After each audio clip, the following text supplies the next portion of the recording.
ഹരേ കൃഷ്ണ. ഭഗവത്ഗീത ക്ലാസ്സിലേക്ക് എല്ലാവർക്കും സ്വാഗതം.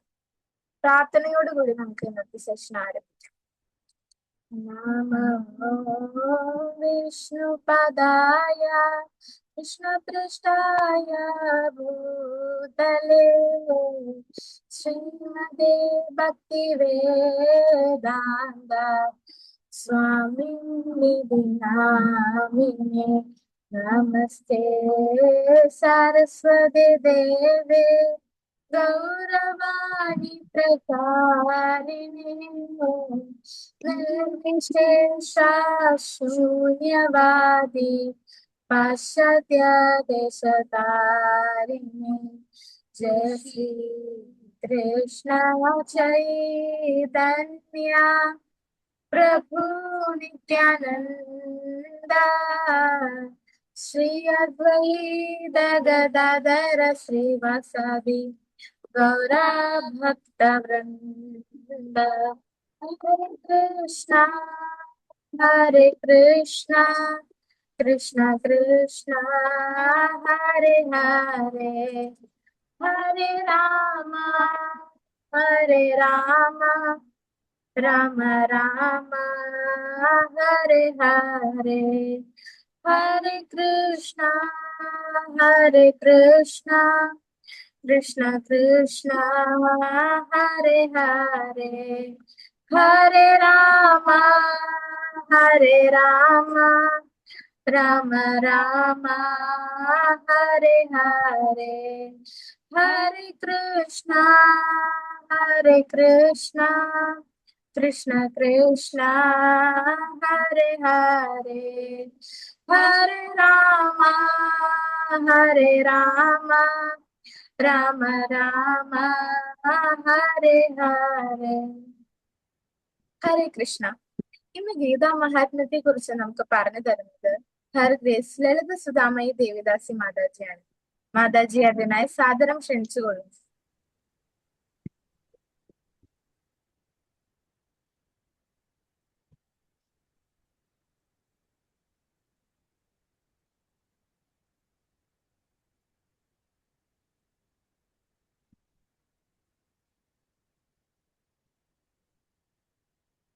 കൃഷ്ണ.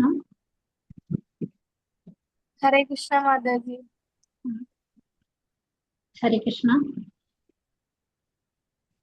വീണ്ടും എനിക്ക് ഒരു അവസരം തന്ന മാതാജിക്കും പ്രഭുവിനും എൻ്റെ ശിക്ഷാഗുരുക്കന്മാർക്കും ഇവിടെയുള്ള എല്ലാ ഭക്തന്മാർക്കും പാദങ്ങളെയും പ്രണാമങ്ങൾ അർപ്പിക്കുന്നു.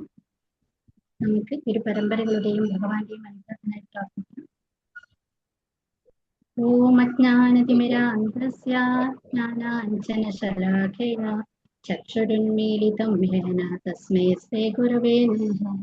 നമോ ഓം വിഷ്ണുപാദായ കൃഷ്ണപൃഷ്ഠായ ഭൂതലേ ശ്രീമതേ ഭക്തിവേദാന്ത സ്വാമിനിധി നാമിനേ നമസ്തേ സാരസ്വതേ ദേവേ ഗൗരവാണി പ്രചാരിണേ നിർവിശേഷ ശൂന്യവാദി പാശ്ചാത്യ ദേശധാരിണേ ജയ ശ്രീ കൃഷ്ണ ചൈതന്യ പ്രഭു നിത്യാനന്ദ ശ്രീ അദ്വൈത ഗദാധര ശ്രീവാസാദി ഗൗരഭക്തവൃന്ദ.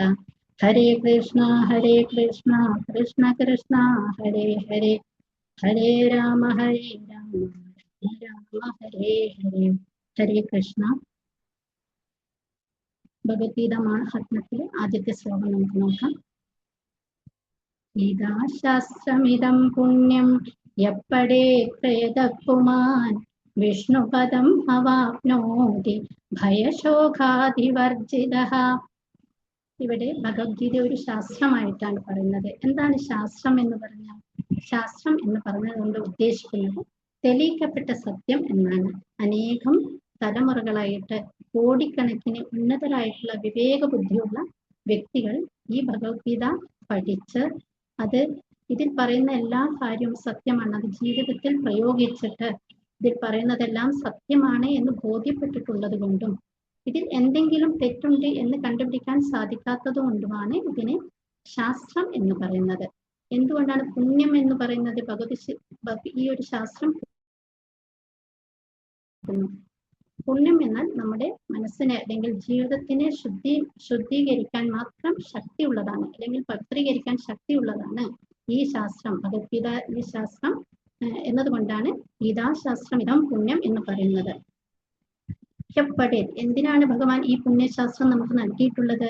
അത് നിത്യേന പഠിച്ച് അതിലെ കാര്യങ്ങളെല്ലാം ഉൾക്കൊണ്ട് അതിനനുസരിച്ച് ജീവിക്കുന്നതിന് വേണ്ടിയിട്ടാണ് നമുക്ക് തന്നിരിക്കുന്നത്. അങ്ങനെ ഈ ഒരു ഭഗവത്ഗീതാ ശാസ്ത്രം നിത്യേന പഠിക്കുന്ന ഒരു വ്യക്തിക്ക് എന്താണ് അതിന്റെ ഗുണം എന്നും കൂടി ഇവിടെ പറഞ്ഞു തന്നിട്ടുണ്ട്. അവർ വിഷ്ണുപദം അവാപ്നോതി എന്ന് പറയുന്ന ആ വ്യക്തിക്ക് ഭഗവാന്റെ ലോകത്തിലേക്ക്, വൈകുണ്ഠ ലോകത്തിലേക്ക് എത്തിച്ചേരാൻ സാധിക്കുന്നു. മാത്രമല്ല എല്ലാ ഭയശോകാദിവർജിത, അവർക്ക് എല്ലാ ഭയത്തിൽ നിന്നും ശോകവും ഇല്ലാതാക്കാൻ മാത്രം ശക്തിയുള്ളതാണ് ഈ ഭഗവത്ഗീത എന്ന് പറയുന്നത്. അന്ന് ഗോപാൽ പ്രഭു പറയണ്ടായി, ഏറ്റവും വലിയ ഡിസീസ് എന്ന് പറയുന്നത് ഭയമാണെന്ന് പറയുന്നുണ്ട്. അപ്പൊ ഈ ഒരു ഭയം, ഒരുപാട് തരത്തിലുള്ള പലതരത്തിലുള്ള ഭയം നമ്മുടെ ജീവിതത്തിലേക്ക് നമുക്ക് അനുഭവപ്പെടാറുണ്ട്.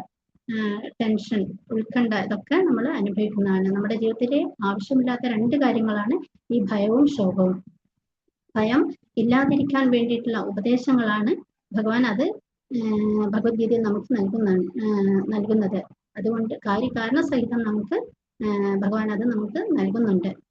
അതുകൊണ്ട് തന്നെ പല ഉന്നതരായിട്ടുള്ള വ്യക്തികളും ഈ ഭഗവത്ഗീത നമ്മുടെ കയ്യിൽ കൊണ്ട് നടക്കാറുണ്ട്. അന്ന് കഴിഞ്ഞ പ്രാവശ്യം ഞാൻ പറഞ്ഞിരുന്നു, സുനിത വില്യംസ് ബഹിരാകാശത്ത് പോകുന്ന സമയത്ത് തിരിച്ചു വരുന്ന സമയത്ത് കയ്യിൽ ഭഗവത്ഗീത ഉണ്ടായിരുന്നു എന്ന്. അപ്പൊ അവരെല്ലാം തന്നെ ഈ ഒരു അനുഭവം അവർക്ക് ബോധ്യപ്പെട്ടത് കൊണ്ടാണ് ഇത് കൊണ്ടു നടക്കുന്നത്. ദുഃഖം എന്ന് പറഞ്ഞാല്, ശോകം എന്ന് പറഞ്ഞാല് ദുഃഖം, പലതരത്തിലുള്ള ദുഃഖം, അതായത് ഇല്ലാത്തതിനെ കുറിച്ച് അല്ലെങ്കിൽ ഉള്ളതിൽ സംതൃപ്തി ഇല്ലാത്ത ഇത്തരം ദുഃഖങ്ങളൊക്കെ നമ്മൾ സാധാരണ മനുഷ്യരാണ്, നമ്മൾ അനുഭവിക്കാറുണ്ട്. അപ്പൊ ഇതെല്ലാം തന്നെ ഇല്ലാതാക്കാൻ ഭഗവത്ഗീതയ്ക്ക് സാധിക്കുന്നു, നിത്യേന പഠിക്കുന്ന ഒരു വ്യക്തിക്ക് സാധിക്കുന്നു.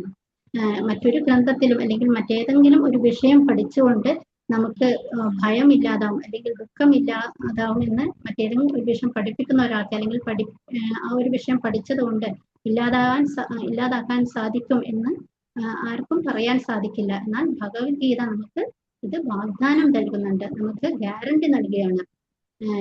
ഇത് തന്നെയാണല്ലോ നമുക്ക് വേണ്ടത്. നമുക്ക് സമാധാനത്തോടു കൂടി ജീവിക്കണം, അതിന് നമുക്ക് സുഖം അനുഭവിക്കണം. ഇതൊക്കെ സമാധാനം ഇല്ലെങ്കിൽ സുഖമില്ല. അപ്പൊ ഇത്തരം സമാധാനത്തോടു കൂടി സുഖത്തോടു കൂടി ജീവിക്കണമെങ്കിൽ ഈ ഭഗവത്ഗീത നമ്മുടെ ജീവിതത്തിൽ വളരെയധികം പ്രയോജനം നൽകുന്നു. അത് വായിക്കുന്നതുകൊണ്ട് നമ്മുടെ എല്ലാ വിഷമങ്ങളും ദുഃഖങ്ങളും തീർന്നു എന്ന് വാഗ്ദാനം നമുക്ക് നൽകുന്നു.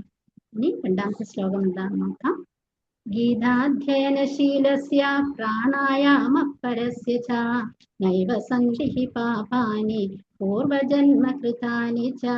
ആത്മാർത്ഥമായി ഗൗരവമായി ഭഗവത്ഗീത വായിക്കുന്ന ഒരാളെ ഭഗവത് കരുണയാൽ മുമ്പ് ചെയ്ത പാപങ്ങളുടെ ഫലം ബാധിക്കുന്നില്ല. നമുക്ക് പൂർവജന്മ കർമ്മഫലമായിട്ട് നമ്മളിലേക്ക് വരുന്ന ദോഷങ്ങളൊക്കെയാണ് നമ്മളെ അലട്ടുന്നത്. അപ്പം അതൊക്കെ ഇല്ലാതാക്കാൻ, അത്തരം ദോഷങ്ങളൊക്കെ ഇല്ലാതാക്കാൻ നിത്യേന ഭഗവത്ഗീത വായിക്കുന്ന ഒരാൾക്ക് സാധിക്കും എന്നാണ് പറയുന്നത്. അവരിലേക്ക് ഇത്തരം വിഷമങ്ങളെല്ലാം, പൂർവകർമ്മ ഫലമായിട്ട് വരുന്ന പാപങ്ങളെല്ലാം ഇല്ലാതാവും എന്ന് പറയുന്നു. പൂർവജന്മ കൃതം പാപം വ്യാധി രൂപേണ ജായെന്ന് ആയുർവേദ വിദ്യാർത്ഥികൾ ആയുർവേദം പഠിക്കുന്ന വിദ്യാർത്ഥികള് സംസ്കൃതം പഠിക്കുന്നുണ്ട്. അപ്പൊ അതില് ആദ്യം പറയുന്നുണ്ട് പൂർവജന്മകൃതം പാപം വ്യാധി രൂപേണ ജായതേന്ന്.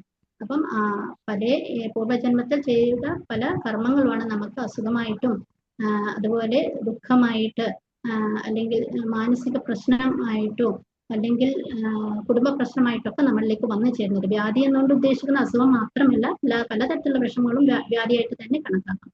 ഇത്തരത്തിലുള്ള വിഷമങ്ങളൊക്കെ ഇല്ലാതാക്കാൻ ഈ ഭഗവത്ഗീത നിത്യേന പഠിക്കുന്ന ഒരാളിൽ നിന്നും ഇത്തരത്തിലുള്ള എല്ലാ വിഷമങ്ങളും ഇല്ലാതാവാൻ സാധിക്കും അല്ലെങ്കിൽ ഇല്ലാതാക്കും എന്ന് പറയുന്നു. കാരണം എന്താണ്?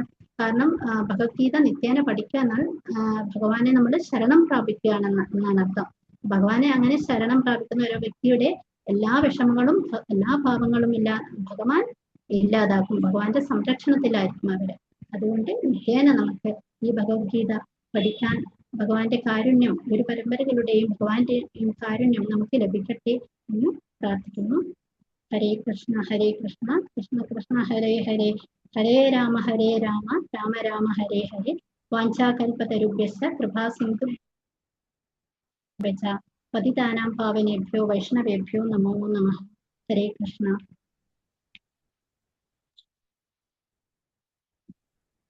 താങ്ക് യു മാതാജി. ഗീതാ മഹാത്മ്യത്തെ പറ്റി വളരെ നന്നായി പറഞ്ഞു. ശ്ലോകങ്ങൾ ചൊല്ലിയതും വളരെ നന്നായിരുന്നു മാതാജി. അടുത്തതായി ഹരിനാമ മഹാത്മ്യത്തെ കുറിച്ച് നമുക്ക് പറഞ്ഞു തരുന്നതിനായി ഹർ ഗ്രേസ് സുശീല സീതാദേവി ദാസി മാതാജിയെ ബഹുമാനപൂർവ്വം ക്ഷണിച്ചുകൊള്ളും. ഹരേ കൃഷ്ണ.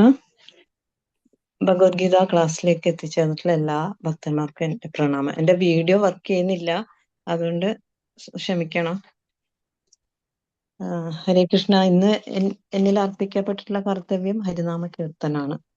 അപ്പൊ അതിനെക്കുറിച്ച് എനിക്കറിയാവുന്നത് ഞാൻ പറയാം. അജ്ഞാനതിമിരാന്തസ്യ ജ്ഞാനാഞ്ജനശലാകയാ ചക്ഷുരുമീലിതം യേന തസ്മൈ ശ്രീ ഗുരുവേ നമഃ. ശ്രീചൈതന്യമനോഭീഷ്ടം സ്ഥാപിതം യേന ഭൂതലേ സ്വയം രൂപകഥാ മഹ്യം ദദാതി സ്വപദാന്തികം.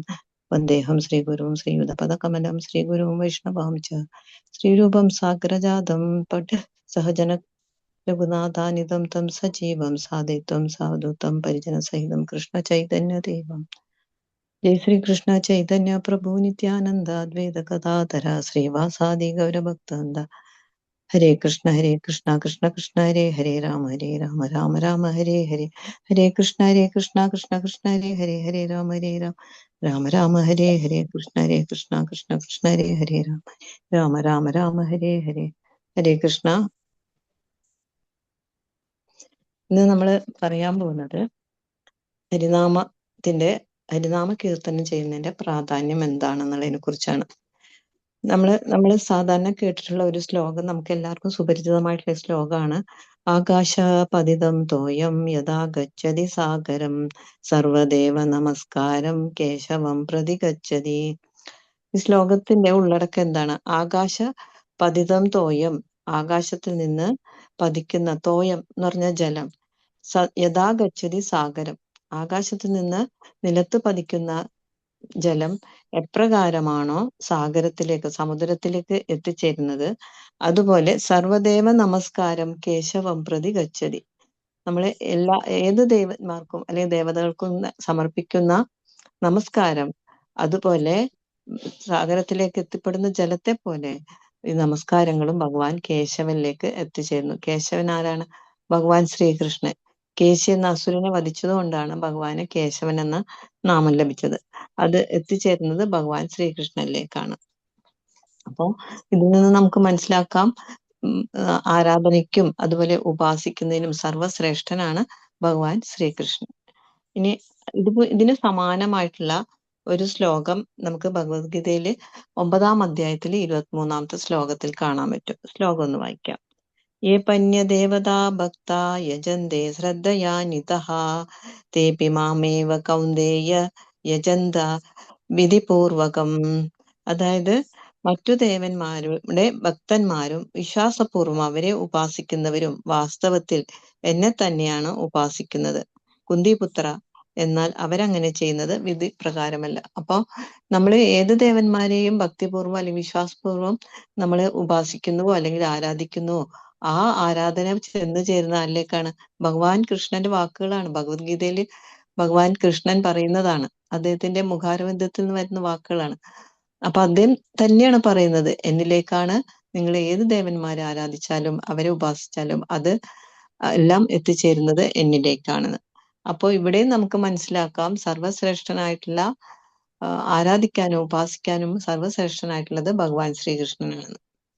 ഇനി നമുക്ക് ശ്രീമദ് ഭാഗവതത്തിലെ 6-ാമത്തെ സ്കന്ധത്തിലെ 13-ാമത്തെ അധ്യായത്തിലെ 9-ാമത്തെ ശ്ലോകം പറയുന്നുണ്ട്. ഏകാ കൃഷ്ണ നാമേ പാപീരയത പാപക്ഷയാ ബഹു ജന്മസേ പാപി കരിതേ നാരയാ.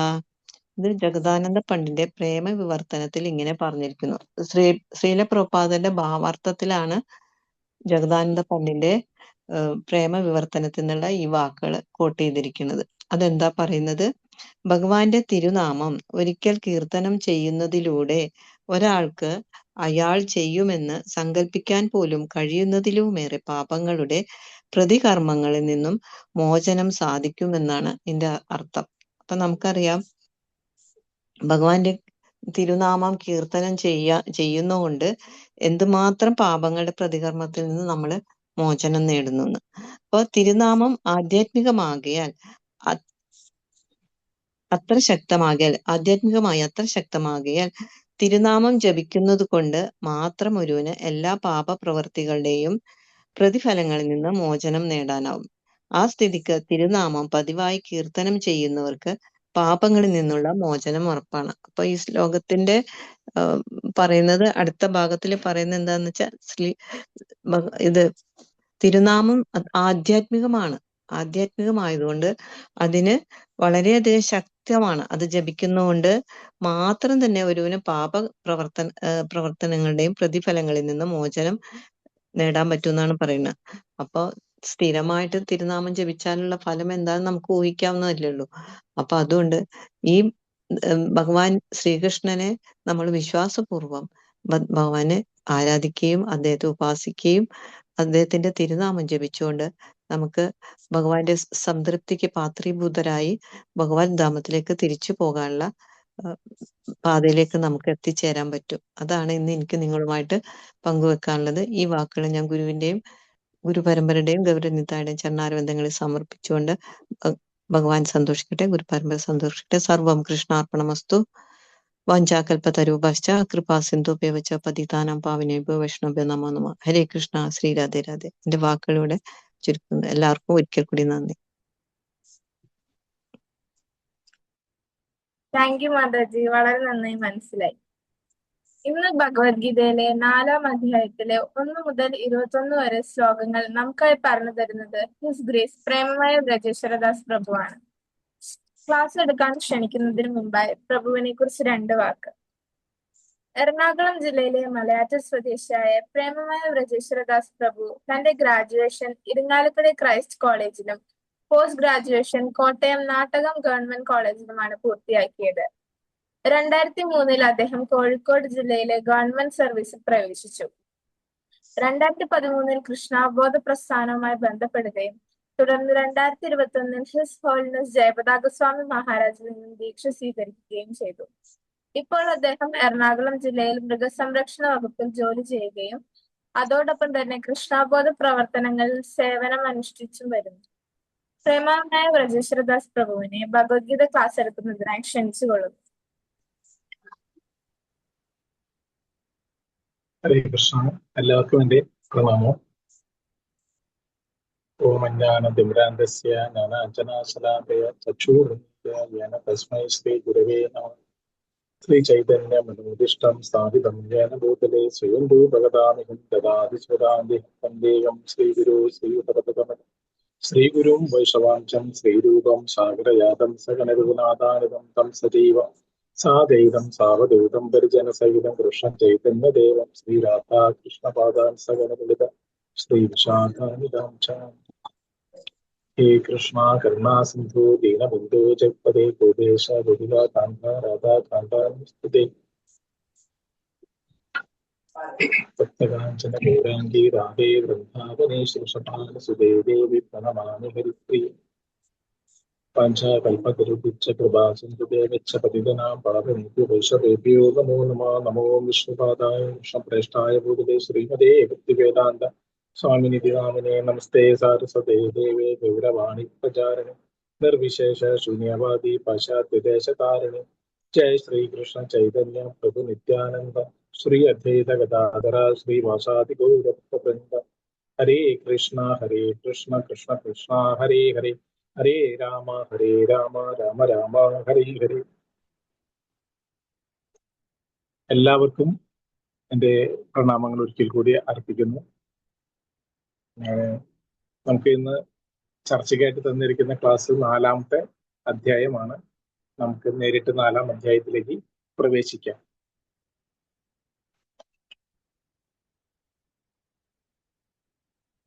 എല്ലാവരുടെയും പ്രാർത്ഥനയായി അനുഗ്രഹത്തിനായി പ്രാർത്ഥിച്ചുകൊണ്ട് തുടങ്ങാം. അധ്യായം 4, അതീന്ദ്രിയ ജ്ഞാനം. ശ്രീ ഭഗവാൻ ഉവാച ഇമം വിവസതേ യോഗം പ്രോതവാനഹമവ്യേയം വിവസാൻ മനവേ പ്രാഹ മനോരിച്ഛാഗവേ അബ്രവീത്. ഭഗവാൻ ശ്രീകൃഷ്ണൻ പറഞ്ഞു, സനാതനമായ ഈ യോഗത്തെ പണ്ട് ഞാൻ സൂര്യദേവനായ വിവസാൻ ഉപദേശിച്ചു. വിവസാൻ മനുഷ്യവംശ പിതാവായ മനുവിനും മനു ഇക്ഷ്വാകുവിനും ഉപദേശിച്ചു. ഭഗവാൻ ഇവിടെ ഈ സനാതനമായ സത്യം, ഈ യോഗം പണ്ട് വിവസ്വാന് ഉപദേശിച്ചു അല്ലെ. വിവസ്വാൻ അത് സൂര്യദേവനാണ് വിവസ്വാൻ. പിന്നെ വിവസ്വാൻ മനുഷ്യവംശ പിതാവായ മനുവിനും മനു ഇക്ഷ്വാകുവിനും. ഇവിടെ നിന്ന് നമുക്കൊന്ന് മനസ്സിലാക്കാം, ഭഗവാൻ ഉപദേശിച്ച ഈ സത്യം എത്രയോ നൂറ്റാണ്ടുകൾ കഴിഞ്ഞാലും ആ പരമസത്യമായി തന്നെ തുടരുന്നുണ്ട്. ഏതെങ്കിലും ഒരു പ്രത്യേക കാലത്തേക്കുള്ള സത്യമല്ല. ഈ സത്യം ശാശ്വതമായ ചില സത്യങ്ങൾ എല്ലാ കാലത്തേക്കും നിലനിൽക്കുക, അത് നമുക്ക് മാറ്റാൻ കഴിയില്ല. അതുകൊണ്ടാണ് ഭഗവാൻ ആ പറഞ്ഞ സത്യം തന്നെ ഈ ദ്വാപരയുഗത്തില്, കലിയുഗത്തിലെ ജനങ്ങൾക്ക് വേണ്ടി ദ്വാപരയുഗത്തിന്റെ അന്ത്യസമയത്ത് അർജുനന് ഉപദേശിക്കുന്നത്. അപ്പോൾ ആ സത്യത്തിന് മാറ്റമില്ലാത്ത ആ തുടർച്ച നമുക്ക് കാണാൻ കഴിയും. മാത്രമല്ല ഭഗവാൻ തെരഞ്ഞെടുത്തത് ക്ഷത്രിയ രാജാക്കന്മാരെയാണ്. ഒരു രാജാവ് അവിടെ ഭരണം നിർവഹിക്കുമ്പോൾ ഈ ജ്ഞാനം അത്യാവശ്യമാണ്. പ്രജകളെ എങ്ങനെയാണ് ജീവിക്കേണ്ടത്, അവർക്ക് എന്തൊക്കെ നിർദ്ദേശങ്ങളാണ് നൽകേണ്ടതെന്നുള്ള ജ്ഞാനം വളരെ അത്യാവശ്യമായതുകൊണ്ട് ഏറ്റവും പ്രധാനപ്പെട്ട ജ്ഞാനം ഈ ക്ഷത്രിയ രാജാക്കന്മാർക്ക് നൽകി ഭരണം നിർവഹിക്കുന്ന. എന്നതുപോലെ തന്നെ ഈ ജ്ഞാനം ഗാർഹസ്ഥ്യരും ഒരു കുടുംബത്തിലെ നയിക്കുന്നവരാണ്. അപ്പൊ അച്ഛനമ്മമാർക്കും ഈ ജ്ഞാനം ലഭിച്ചു കഴിഞ്ഞാൽ നമുക്ക് നമ്മുടെ കുടുംബത്തെ നയിക്കുന്നതിന് വേണ്ടുന്ന, ശരിയായ രീതിയിൽ നയിക്കുന്നു വേണ്ടുന്ന ഒരു അറിവ് ഈ അതീന്ദ്രിയ ജ്ഞാനത്തിലൂടെ ഭഗവാൻ നൽകുന്നുണ്ട്. അതിന്റെ പ്രാധാന്യമാണ് നമുക്ക് ഒന്നാം ശ്ലോകത്തിൽ മനസ്സിലാക്കാൻ കഴിയുക. ഏവം പരമ്പര പ്രാപ്തം ഇമം രാജർഷയോ വിദൂഹ സകാലനേഹ മഹദാ യോഗോ നഷ്ടഃ പരന്തമ. അങ്ങനെ ശിഷ്യ പരമ്പരയിലൂടെ പകർന്നു കിട്ടിയ ഈ സർവോത്കൃഷ്ടമായ ശാസ്ത്രം രാജർഷികൾ ശരിയായി മനസ്സിലാക്കിയിരുന്നു. കാലക്രമേണ ആ പാരമ്പര്യ ശൃംഖല മുറിഞ്ഞു പോവുകയും ഇത് നഷ്ടപ്രായം ആവുകയും ചെയ്തു. ഇപ്പൊ ഭഗവാൻ ഇവിടെ വീണ്ടും എന്തുകൊണ്ട് പറയുന്നു എന്നുള്ളതിന്റെ ഒരു സവിശേഷതയാണ്. ഇങ്ങനെ പരമ്പരയായി ലഭിച്ചിരുന്ന ജ്ഞാനം, ആ ജ്ഞാനം കാലത്തിന്റെ പ്രവാഹത്തിൽ എവിടെയോ മറഞ്ഞു. കാലപ്രവാഹം കൊണ്ട് നമുക്കറിയാം എത്രയോ ഭൗതികമായ മന്ദിരങ്ങളും എല്ലാം നശിച്ചു പോകുന്നുണ്ട്. അപ്പോൾ ഈ ജ്ഞാനവും ചിലപ്പോൾ നമുക്കറിയാം പല ജ്ഞാനവും കലർപ്പോടു കൂടിയാണ് വരിക. ചിലര് സ്വന്തമായ ഒരു ഇന്റർപ്രിട്ടേഷൻ നൽകും. കുറച്ച് കാലം കഴിയുമ്പോൾ ഇത് ഇങ്ങനെയായിരുന്നു അങ്ങനെയായിരുന്നു എന്നൊക്കെ പറയും. അപ്പൊ ഭഗവാന് മനസ്സിലായി ഇത് മലിനമാക്കപ്പെട്ടിരിക്കുന്നു. ഈ ജ്ഞാനം ഇങ്ങനെ പോയി കഴിഞ്ഞാൽ യഥാർത്ഥ രീതിയിൽ പ്രയോഗിക്കാൻ കഴിയില്ല. അതുകൊണ്ട് ഭഗവാൻ എന്ത് ചെയ്തു, വീണ്ടും ആ സത്യം ഇവിടെ അർജുനന് പറഞ്ഞു കൊടുക്കുകയാണ്. അപ്പൊ ഇപ്പൊ തന്നെ നമുക്കറിയാം ഭഗവത്ഗീതയ്ക്ക് ധാരാളം ഇന്റർപ്രിട്ടേഷൻ, സ്വന്തം ഊഹോപോഹങ്ങൾ പടർത്തി നമുക്ക് ശരിയായ വിധത്തിലാണോ ഈ ഭഗവത്ഗീത എന്ന് മനസ്സിലാക്കാത്ത വിധത്തിൽ ധാരാളം ഭഗവത്ഗീത ഗ്രന്ഥങ്ങൾ നമുക്കുണ്ട്. അപ്പൊ ഇവിടെ നമുക്കറിയാം ശ്രീല പ്രഭുപാദരെ, ശരിയായ കൃഷ്ണാബോധത്തിൽ പ്രതിനിധിയായ ശ്രീല പ്രഭുപാദര് ശരിയായ ആ കൃഷ്ണാബോധ ഭഗവത്ഗീത ശാസ്ത്രം നമുക്ക് ഇവിടെ നൽകുന്നു. അപ്പൊ ഭഗവാൻ ഇവിടെ ഇതുപോലെ തന്നെ ധാരാളം മിസ് ഇന്റർപ്രിട്ടേഷനും ശരിയായ രീതിയിൽ ഉള്ള ജ്ഞാനമല്ലാതെ വരുമ്പോ ഭഗവാൻ ആ കാല പ്രവാഹത്താൽ നഷ്ടപ്പെട്ടു പോയ ശാശ്വത സത്യത്തെ അർജുനിലൂടെ നമുക്ക് നൽകുകയാണ്. ഈ ശ്ലോകം 3. സ ഏവായം മയാ തേ ആദ്യയോഗ പ്രോക്തഃ പുരാതന ഭക്തോ അസിമി മേസക ചേതി രഹസ്യം ഹി ഏതത് ഉത്തമം. നീ എന്റെ ഭക്തനും മിത്രവുമായതുകൊണ്ടാണ് പരമപുരുഷനുമായി ബന്ധപ്പെടുത്തുന്ന ഈ പുരാതന ശാസ്ത്രം ഞാൻ വിവരിച്ചു തരുന്നത്. അതുകൊണ്ട് അതീന്ദ്രിയമായ ഈ ഗുപ്തജ്ഞാനം ഗ്രഹിക്കാൻ നിനക്ക് കഴിവുണ്ട്. അപ്പൊ ഭഗവാൻ ഇവിടെ ഈ ഗുപ്തമായ ജ്ഞാനം ആർക്കാണ് മനസ്സിലാവുക എന്ന് എങ്ങനെ പറഞ്ഞിരിക്കുന്നത്? ഏതെങ്കിലും ഒരു അഷ്ടാംഗ യോഗിക്കോ അല്ലെങ്കിൽ ജ്ഞാനിക്കോ അല്ല, നീ എന്റെ ഭക്തനും മിത്രവുമായതുകൊണ്ടാണ്. അപ്പൊ ഒരു ഭക്തൻ ഭഗവാനുമായി ബന്ധപ്പെടുന്നു. ഒരു ജ്ഞാനിക്കോ അല്ലെങ്കിൽ ഒരു അഷ്ടാംഗ യോഗിക്കോ അത് ഈ ഭഗവാനായിട്ടുള്ള ഒരു പ്രേമബന്ധം, ആ സ്നേഹബന്ധം, ഭഗവാന്റെ ഹൃദയത്തിലുള്ള ആ രഹസ്യം ഭഗവാൻ ആർക്കാണ് നൽകുന്നത്? ഒരു ഭക്തനാണ് ഭഗവാന്റെ ഹൃദയ രഹസ്യം നൽകുന്നത്. അപ്പൊ ഈ രഹസ്യം നമുക്ക് മനസ്സിലാവണമെങ്കിൽ ആദ്യം വേണ്ടത് ഭഗവാനോടുള്ള ഭക്തിയാണ്. ആ ഭക്തി പരമപ്രധാനമാണ്. അതില്ല എന്നുണ്ടെങ്കിൽ ഭഗവത്ഗീത നമുക്ക് മനസ്സിലാവില്ല എന്ന കാര്യം നമ്മൾ ഈ ശ്ലോകത്തിൽ നിന്ന് വളരെ വ്യക്തമായി മനസ്സിലാക്കണം. ശ്ലോകം നമ്പർ 4. അർജുന ഉവാച അപരം ഭവതോ ജന്മ പരം ജന്മാവിവസ്വതഃ കഥമേതദ് വിജാനീയോ ത്വം ആദോ പ്രോക്തവാനിതി. അർജുനൻ പറഞ്ഞു, വിവസ്വാൻ എന്ന സൂര്യദേവൻ അങ്ങേക്കാൾ വളരെ മുമ്പ് ജനിച്ചെന്നിരിക്കെ അങ്ങ് അദ്ദേഹത്തിന് ഉപദേശം നൽകിയെന്ന് പറയുന്നത് ഞാൻ എങ്ങനെ മനസ്സിലാക്കും? കണ്ടോ, ഇവിടെ ഈ യുക്തിവാദികളെ പോലെ തന്നെ അല്ല, ആളുകളുടെ വിചാരം അർജുനൻ വെറുതെ അങ്ങോട്ട് സ്വീകരിച്ചു, ഭഗവാൻ അവിടെ നിന്ന് മോളിൽ നിന്ന് എന്തോ പറഞ്ഞു, ചില കൽപ്പനകൾ. അങ്ങനെയല്ല, ഭഗവാനോട് അങ്ങോട്ട് സംവദിച്ചുകൊണ്ട് തന്നെയാണ് നിരവധി കാര്യങ്ങൾ അർജുനൻ അങ്ങോട്ട് ചോദിച്ചത് കൊണ്ടാണ്. ഇതൊരു മോണോലോഗ് അല്ല, ഭഗവത്ഗീത ഒരു ഡയലോഗാണെന്ന് പറയും. എവിടെ നിന്നെങ്കിലും ചില ഗ്രന്ഥങ്ങളിൽ കാണുന്ന പോലെ ഈശ്വരൻ ഒരു ഏകാധിപതിയായ ശാസനം നൽകുന്ന രീതിയിലല്ല അർജുനനോട് അർജുനൻ നേരിട്ട് ഭഗവാനോട് ചോദ്യങ്ങൾ ചോദിച്ചുകൊണ്ട് തന്നെയാണ് മുന്നോട്ട് പോകുന്നത്. അതായത് ഇപ്പൊ നമ്മൾ ഒരാളോട് പറയാണ്, ഞാൻ അലക്സാണ്ടറോട് സംസാരിച്ചു, പണ്ടത്തെ അലക്സാണ്ടർ ചക്രവർത്തി എന്ന് ചോദിച്ചാൽ നമ്മൾക്ക് നീ എന്താണ് ഈ പറയുന്നത് എന്ന് ചോദിച്ച പോലെ ഇവിടെ ഭഗവാനോട് ചോദിക്കുമ്പോൾ ഭഗവാനോട് ചോദിക്കുകയാണ്, ഞാൻ ഇപ്പോഴല്ലേ കൃഷ്ണ നമ്മൾ രണ്ടുപേരും കൂടി ജനിച്ചത്, എന്നിട്ട് ഈ കോടാനുകോടി വർഷങ്ങൾക്ക് മുമ്പ് ജനിച്ച സൂര്യദേവനോട് ഉപദേശിച്ചെന്ന് പറഞ്ഞാൽ അത് എങ്ങനെയാണ് കൃഷ്ണ എനിക്ക് മനസ്സിലാവുക എന്ന ഒരു സാമാന്യമായ ഒരു ചോദ്യമാണ് അർജുനൻ ഇവിടെ ചോദിക്കുന്നത്. അതിന് ഉത്തരം അഞ്ചാമത്തെ ശ്രീ ഭഗവാനുവാച ബഹൂനി മേ വ്യതിതാനി ജന്മാനി തവ അർച്ചാർജുന താന്യഹം വേദ സർവാണി നാത്വം വേത്ത പരന്തപ. ശ്രീ ഭഗവാൻ പറഞ്ഞു, ശത്രുക്കളെ കീഴടക്കുന്നവനെ, എനിക്കും നിനക്കും എണ്ണമറ്റ ജന്മങ്ങൾ കഴിഞ്ഞു പോയിരിക്കുന്നു. എനിക്കതെല്ലാം ഓർമ്മിക്കാൻ കഴിയും, നിനക്കത് സാധ്യമല്ല. കണ്ടോ, അപ്പൊ ഭഗവാൻ ഇവിടെ പറയാണ്. അപ്പൊ ഭഗവാന്റെ ആ ഒരു ഭഗവാൻ ആരാണ്? കൃഷ്ണനാണ് ഭഗവാൻ. അതുകൊണ്ടാണ് ഭഗവാൻ ഉവാച എന്ന് ശ്രീ വ്യാസദേവർ ഇവിടെ നൽകുന്നത്. അപ്പൊ ഇതിൽ നിന്ന് നമുക്ക് മനസ്സിലാക്കാം, ഭഗവാൻ പറഞ്ഞെന്താ, എനിക്കും നിനക്ക് എണ്ണമറ്റ ജന്മങ്ങൾ കഴിഞ്ഞുപോയി, എനിക്ക് അതെല്ലാം ഓർക്കാൻ കഴിയുന്നുണ്ട്, നിനക്കത് പറ്റില്ല. അപ്പൊ നിനക്കത് പറ്റില്ല എന്ന് തന്നെയാണ് പറഞ്ഞിരിക്കുന്നത്. അപ്പൊ ഭഗവാന്റെ ശരീരം നമുക്ക് തന്നെ അറിയാം. ഒരു 3 ദിവസം മുമ്പ് ഈ സമയത്ത് ഞാൻ എന്തു ചെയ്തു എന്ന് ചോദിച്ചു കഴിഞ്ഞാൽ നമുക്ക് തന്നെ അത് കണ്ടെത്താൻ വളരെ ബുദ്ധിമുട്ടായിരിക്കും. അപ്പൊ ജന്മാന്തരങ്ങളായി മുമ്പുള്ള കാര്യങ്ങൾ വരെ ഭഗവാൻ ഇവിടെ വ്യക്തമായി ഓർക്കുന്നു. അപ്പൊ ഭഗവാന്റെ ശരീരവും ഭഗവാന്റെ ആത്മാവും ഒരു ഭേദമില്ലാത്ത കാര്യമാണ്. നമ്മളുടെ ശരീരം നശിക്കുകയും ഇന്നുള്ള നമ്മുടെ ബന്ധുക്കൾ അടുത്ത ശരീരത്തിൽ ആരൊക്കെ ആയിരുന്നു, കഴിഞ്ഞ ജന്മം എന്തായിരുന്നു എന്നൊന്നും നമുക്ക് ഈ പറഞ്ഞ മാതിരി 3 ദിവസം മുമ്പുള്ള കാര്യം പോലും ഓർക്കാൻ കഴിയാത്ത നമുക്ക് കഴിഞ്ഞ ജന്മം എന്തായിരുന്നു എന്ന് പറയാൻ കഴിയില്ല. അപ്പോൾ ഇവിടെ ഭഗവാൻ പറയാണ്, നിനക്കും എനിക്കും ഒരുപാട് ജന്മങ്ങൾ കഴിഞ്ഞു പോയിരിക്കുന്നു, അപ്പോ അതൊക്കെ എനിക്ക് ഓർക്കാൻ കഴിയും അർജുന, നിനക്കത് കഴിയില്ല എന്ന് ഭഗവാൻ പറയാണ്. അങ്ങനെ പറയുമ്പോൾ നമുക്ക് മനസ്സിലാക്കാൻ കഴിയും ഭഗവാന്റെ ആ ഒരു സാർവജനീനത്വം അല്ലെങ്കിൽ സർവജ്ഞാനിത്വം എല്ലാം ഭഗവാന് അറിയാൻ കഴിയും എന്നുള്ളത് സത്യവും ഇതിൽ നിന്ന് നമുക്ക് മനസ്സിലാക്കാൻ കഴിയും. നാം ആരാണെന്ന് നമുക്ക് മനസ്സിലാക്കാനും കൃഷ്ണൻ ആരാണെന്ന് നമുക്ക് ശരിയായി മനസ്സിലാക്കാനും കഴിയും. ശ്ലോകം നമ്പർ 6.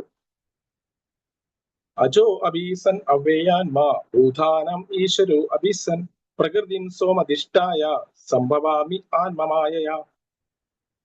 എനിക്ക് പിറവിയില്ല, എന്റെ അതീന്ദ്രിയ ശരീരത്തിന് നാശം നേരിടുകയില്ല, ജീവജാലങ്ങൾക്കെല്ലാം അധിപതിയാണ് ഞാൻ, എന്നിരിക്കലും യുഗം തോറും ഞാൻ എന്റെ ആദിമവും അതീന്ദ്രിയവുമായ രൂപത്തിൽ ഞാൻ അവതരിക്കുന്നു. കണ്ടോ, എനിക്ക് പിറവിയില്ല. ഭഗവാൻ ഇവിടെ പിറവിയില്ല എന്ന് തന്നെയാണ് ഭഗവാൻ പറയുന്നത്. എന്റെ അതീന്ദ്രിയ ശരീരത്തിന് നാശം നേരിടുകയില്ല. അപ്പൊ ഭഗവാന്റെ ശരീരത്തിനോ പിറവിയില്ലാത്ത ഭഗവാനാണ്. അപ്പൊ ഭഗവാൻ എങ്ങനെയാണ് ഇവിടെ പിറവി എന്നല്ല പറയാ, ഭഗവാൻ ഇവിടെ അവതരിച്ചു എന്ന് തന്നെയാണ് നമുക്ക് മനസ്സിലാക്കേണ്ടത്. അപ്പൊ ഭഗവാൻ ഇവിടെ സ്വപ്രകൃതി കൊണ്ട്, ഭഗവാൻ ഭഗവാന്റെ തന്നെ ആന്തരിക പ്രകൃതി കൊണ്ട് ഭഗവാൻ വന്ന് അവതരിക്കുകയാണ്. നമുക്ക് ഏത് വീട്ടിൽ ജനിക്കണമെന്ന് സെലക്ട് ചെയ്യാൻ കഴിയില്ല. നമ്മൾ എവിടെ ജനിക്കണം, അടുത്ത ജന്മം നാം ആരായിരിക്കണം, കൃമിയായിരിക്കണോ, മരമായിരിക്കണോ, മനുഷ്യനായിരിക്കണോ, ഏത് കുലത്തിൽ ജനിക്കണോ എന്നെല്ലാം തീരുമാനിക്കുന്നത് ഭഗവാനാണ്. പക്ഷെ ഭഗവാന് എവിടെ ഏത് സമയത്ത് എങ്ങനെ ആണ് പിറവി അല്ലെങ്കിൽ അവതരിക്കേണ്ടത് എന്നുള്ളത് ഭഗവാൻ തന്നെ നിശ്ചയിക്കുകയും അങ്ങനെ ഭഗവാൻ വരികയും ചെയ്യുന്നു. ഭഗവാന് നാശമില്ലാത്ത ഭഗവാൻ വരുന്നു. ഇനി എന്ത് കാരണത്തിലാണ് ഭഗവാൻ ഞാൻ ഇവിടേക്ക് വരുന്നതും എന്നും ഭഗവാൻ പറയുന്നുണ്ട്. അത് അടുത്ത ശ്ലോകത്തിൽ നമുക്ക് കാണാം. ശ്ലോകം നമ്പർ 7.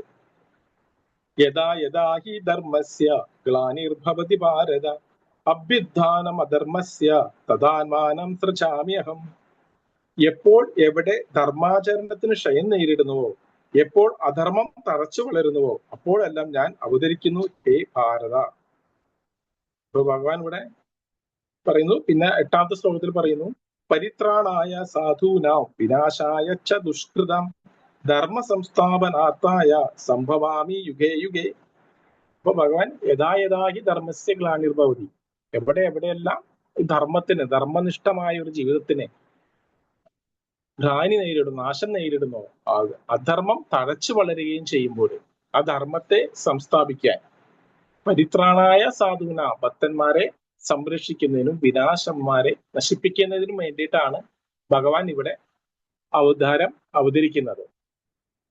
ചിലര് പറയുന്ന പോലെ എന്തെങ്കിലും ഈ ചില അവിത്തേതവാദികൾ ഭഗവത്ഗീതയെ തെറ്റായ രീതിയിൽ കോട്ട് ചെയ്തിട്ട് ഭഗവാൻ അവരുടെ ദേവയ്ക്ക് വേണ്ടി അവര് തപസ്സനുഷ്ഠിച്ചത് കൊണ്ടാണ് ജനിച്ചത്, വാസുദേവരും ദേവകി മാതാവും, ചിലർ അങ്ങനെ ചിന്തിക്കുന്നവരുണ്ട്.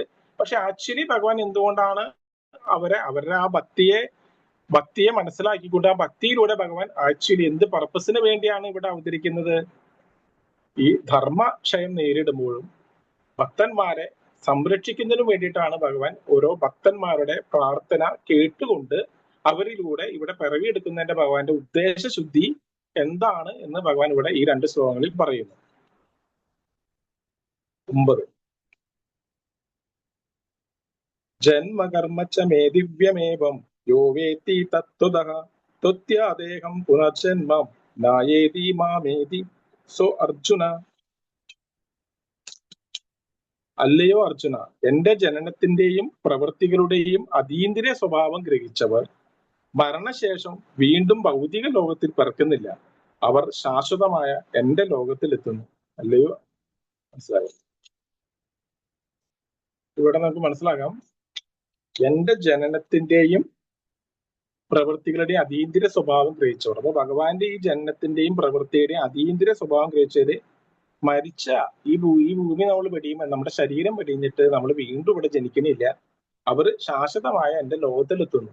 അപ്പൊ ഭഗവാന്റെ ഈ കർമ്മം ദിവ്യമായ ജന്മം, ദിവ്യമായ അവതാരം, ദിവ്യകർമ്മമാണ്. അപ്പൊ ഭഗവാന്റെ ഈ ദിവ്യമായ ജനനത്തിന്റെയും അതായത് അവതാരണത്തിന്റെയും അപ്പൊ അത് എന്താന്ന് വെച്ച് കഴിഞ്ഞാൽ, നമ്മൾ ചില ജന്മം എടുക്കുന്നതിന്റെ നമ്മൾ സയൻസ് എന്ന് പറയുന്നത് ഒരാളുടെ ചെവി എങ്ങനെ വന്നു, മൂക്ക് എങ്ങനെ വന്നു, അല്ലെങ്കിൽ ശരീരം എങ്ങനെ രൂപപ്പെടുന്നു എന്ന സയൻസ് അല്ല. ആ മെറ്റീരിയൽ സയൻസ് അത് നമ്മൾ പഠിച്ചത് കൊണ്ട് നമ്മൾ ഈ ഭൂമിയിൽ വീണ്ടും ബന്ധിതനാക്കപ്പെടുകയുള്ളൂ. പക്ഷെ ഭഗവാന്റെ അവതാരം, ഭഗവാന്റെ ജനനം, ഭഗവാന്റെ നമ്മൾ പഠിച്ചിട്ടുണ്ട് ഭാഗത്തിൽ അല്ലെ, വാസുദേവരുടെ ഹൃദയത്തിലാണ് ഭഗവാൻ ആദ്യം ജനിക്കുന്നത്. ആ ഹൃദയത്തിൽ നിന്ന് ദേവകി മാതാവിന്റെ ഹൃദയത്തിലേക്ക് ഭഗവാൻ പോവുകയും അവിടെ നിന്നാണ് ഉദരത്തിൽ വന്ന് 4 കൈകൾ കൊണ്ടാണ് വിഷ്ണു രൂപത്തിലാണ് ഭഗവാൻ അവരുടെ അടുത്ത് പ്രത്യക്ഷപ്പെടുകയും നിങ്ങൾ എന്നെ ഈ രൂപത്തിൽ കാണുന്നതിന് വേണ്ടി ആഗ്രഹിച്ചാണ് തപസ്സനുഷ്ഠിച്ചത്. അതിനുശേഷമാണ് ഭഗവാൻ ദ്വിഭുജനായിട്ട് 2 കൈകൾ ഉള്ളവനായിട്ട് ഭഗവാൻ അവതാരം കാണിക്കുന്നത്. അപ്പൊ ഭഗവാന്റെ ആ ജന്മം സാധാരണ ഒരു ബയോളജിക്കൽ പ്രോസസ്സിലൂടെയുള്ള ഒരു ജന്മം അല്ലാതും ഭഗവാൻ സ്വയം ഹൃദയത്തിൽ നിന്ന്, ഭക്തന്റെ ഹൃദയത്തിൽ നിന്ന് മറ്റൊരു ഭക്തിയുടെ ഹൃദയത്തിലേക്കുള്ള ഒരു പ്രവേശനമായ ആ ഒരു ദിവ്യമായ ജനനം തുടങ്ങി ഭഗവാന്റെ എല്ലാ ലീലകളുടെയും ദിവ്യമായ പ്രവൃത്തി അത് നമ്മൾ മനസ്സിലാക്കി കഴിഞ്ഞാൽ, നമുക്ക് അങ്ങനെ മനസ്സിലാക്കി ജീവിച്ചാൽ, ഭഗവാന്റെ ആ ഒരു ദിവ്യമായ പ്രകൃതിയെ കുറിച്ച് മനസ്സിലാക്കി നമുക്ക് ജീവിച്ചു കഴിഞ്ഞാൽ എന്താവും? നമുക്ക് മരണശേഷം ഈ ദുരിതപൂർണമായ ഭൂമിയിലേക്ക് വരേണ്ടതില്ല എന്നും എന്റെ ധാമത്തിൽ തുടരാമെന്നും ഭഗവാൻ ഇവിടെ പറയുന്നുണ്ട്. ശ്ലോകം നമ്പർ 10. വീതരാഗ ഭയക്രോധ മന്മയാമാമുപാശ്രിത ബഹവോ ജ്ഞാന തപസ്സ ഭൂതാമദ്ഭാവമാഗതാഹ. രാഗം, ഭയം, ക്രോധം എന്നിവയിൽ നിന്ന് മോചിതരായി എന്നിൽ തന്നെ മുഴുകി ശരണം പോകിയ അനേകം പേർ എന്നെപ്പറ്റിയുള്ള ജ്ഞാനത്താൽ ശുദ്ധീകൃതരായി എന്നിൽ ദിവ്യപ്രേമ ബദ്ധരായിട്ടുണ്ട്.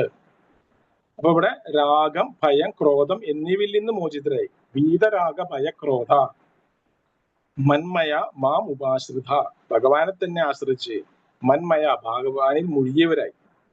അങ്ങനെ ജ്ഞാന തപസ്സുകൾ ചെയ്ത അനവധി പേര് എന്തായിട്ടുണ്ട്? ഭഗവാനിൽ ദിവ്യപ്രേമ ബദ്ധരായിട്ടുണ്ട്. അപ്പൊ നമുക്കറിയാം, ഈ വീതരാഗ ഭയക്രോധ, നമുക്ക് ഈ രാഗം, അറ്റാച്ച്മെന്റ്, ഈ ഭൗതിക ലോകത്തോട് നമുക്ക് ധാരാളം അറ്റാച്ച്മെന്റ്, ഇവിടെ ജീവിച്ച് ഇതിനോടുള്ള ഒരു അറ്റാച്ച്മെന്റ് നമുക്ക് പോകണം. ഈ ഭൗതിക ലോകത്ത് ഒരുപാട് കാലം ജീവിച്ചാൽ നമുക്ക് ലാഭം ഉണ്ടാവില്ല എന്ന് മനസ്സിലാവും അല്ലെ? നമുക്കറിയാം, ചിലപ്പോൾ കുട്ടികള് കളിപ്പാട്ടത്തിനോടും അല്ലെങ്കിൽ കളിയോടൊക്കെ ആയിരിക്കും കുട്ടിക്കാലത്ത് നമുക്ക് ഏറ്റവും അഭികാമ്യം. പഠനത്തിലൊക്കെ ശ്രദ്ധ ഉണ്ടാവില്ല, അപ്പൊ കുട്ടികൾ പുറകോട്ട് പോകും. എന്ന പോലെ നമ്മളിവിടെ ഈ ഭൗതിക ലോകത്തിൽ നിന്ന് എന്തൊക്കെയോ നേടാൻ കഴിയും എന്നോർത്ത് ആധ്യാത്മികമായ സത്യത്തെ മറികടന്നുകൊണ്ട് ഭൗതിക ലോകത്ത് വല്ലാതെ ജോലി എടുത്തും ഒക്കെ ഭഗവാനെ മറക്കും. അങ്ങനെ ഒരു അറ്റാച്ച്മെന്റ് ഈ ഭൗതിക ലോകത്തോട് പറയും, അത് മാറണം. അങ്ങനെ ഈ ഭൗതിക ലോകത്ത് ധാരാളം പണി എടുത്തു കഴിയുമ്പോൾ നമുക്കൊരു ഭയം ജനിക്കും എന്നാ പറയണേ. കാരണം ഇവിടെ എത്രയൊക്കെ ചെയ്തിട്ടും കൃഷ്ണ ഇത് കഷ്ടപ്പാടിന്റെ ഒരു സ്ഥലം തന്നെയാണല്ലോ, ഇത് ചെയ്താൽ അത് വരുമല്ലോ എന്നുള്ള ഒരു ഭയവും ജനിക്കും. അങ്ങനെ ആ വീതരാഗ ഭയ ക്രോധ, അങ്ങനെ ഈ ലോകത്തിൽ തന്നെ നമുക്ക് ക്രോധവും ജനിക്കുന്നു. അപ്പൊ ഈ രാഗ ഭയ ക്രോധത്തിൽ നിന്ന് മുക്തരായിട്ട് ഭഗവാനെ ആശ്രയിച്ച് ജീവിക്കുമ്പോൾ എന്താ, പൂത എന്ന് പറഞ്ഞാൽ നമ്മൾ വിശുദ്ധരാകും. നമ്മൾ വിശുദ്ധരായി കഴിയുമ്പോഴാണ് ഭഗവാനായിട്ട് ദിവ്യ പ്രേമ ബദ്ധരാകാൻ കഴിയുക. അപ്പൊ നമ്മളിലുള്ള ഈ മാലിന്യങ്ങളെല്ലാം ഒഴുകി പോകുമ്പോൾ, നമ്മുടെ ഹൃദയത്തിലെ മാലിന്യങ്ങളെല്ലാം തീർന്ന് പോയി കഴിഞ്ഞ് വിശുദ്ധ ഹൃദയരായി കഴിയുമ്പോഴാണ് നമുക്ക് ഭഗവാനോടുള്ള ഒരു ദിവ്യ പ്രേമം ഉടലെടുക്കാൻ കഴിയുക എന്നുള്ളതും കൂടി ഇവിടെ പറയുന്നുണ്ട് 10ാമത്തെ ശ്ലോകത്തിൽ. ശ്ലോക നമ്പർ 11. ഏ യഥാമാം പ്രപദ്യതേ താംസ്തദൈവ ഭജാമ്യഹം മമ വർത്തമാൻ അനുവർത്തന്തേ മനുഷ്യാപാർത്ഥ സർവശഃ. എന്നിൽ ശരണം പ്രാപിക്കുന്നതനുസരിച്ച് ഏവർക്കും ഞാൻ തക്കതായ പ്രതിഫലം നൽകുന്നു. അല്ലയോ കുന്തിപുത്ര, എല്ലാവരും എല്ലാ വിധത്തിലും എന്റെ മാർഗത്തെ പിന്തുടരുന്നു. അവിടെ പറയാണ്, എന്നിൽ ശരണം പ്രാപിക്കുന്നതനുസരിച്ച് ഏവർക്കും ഞാൻ തക്കതായ പ്രതിഫലം നൽകുന്നു. അപ്പൊ ഭഗവാൻ എല്ലാവരും എന്റെ മാർഗത്തെ പിന്തുടരുന്നു എന്ന് പറയുന്നുമുണ്ട് ഭഗവാൻ, അല്ലെ? അപ്പൊ ഇവിടെ എങ്ങനെയാണോ നമ്മൾ ഭഗവാനെ പ്രാർത്ഥിക്കുന്നത്, ഏത് ആഗ്രഹത്തിന് വേണ്ടിയാണോ ആ രീതിയിലാണ് ഭഗവാൻ തിരിച്ച് നമുക്ക് നൽകുന്നത്. നമ്മളറിയാം നമ്മളോട് എത്ര സ്നേഹത്തോടു കൂടി ഒരാൾ പെരുമാറുന്നു. ചിലപ്പോൾ നമ്മൾ ജീവിതം തന്നെ കൊടുക്കും, അല്ലെ? ചിലവർ രാജ്യത്തിന് വേണ്ടി ദൈവം കൊടുക്കും. അങ്ങനെ സ്വന്തം നമ്മുടെ ആത്മാർത്ഥത അനുസരിച്ചിട്ടായിരിക്കും നമ്മൾ തിരിച്ച് ഫലം കൊടുക്കുക. ചിലവർക്ക് വെറുതെ ഒരു 2 രൂപ കൊടുക്കുന്നു.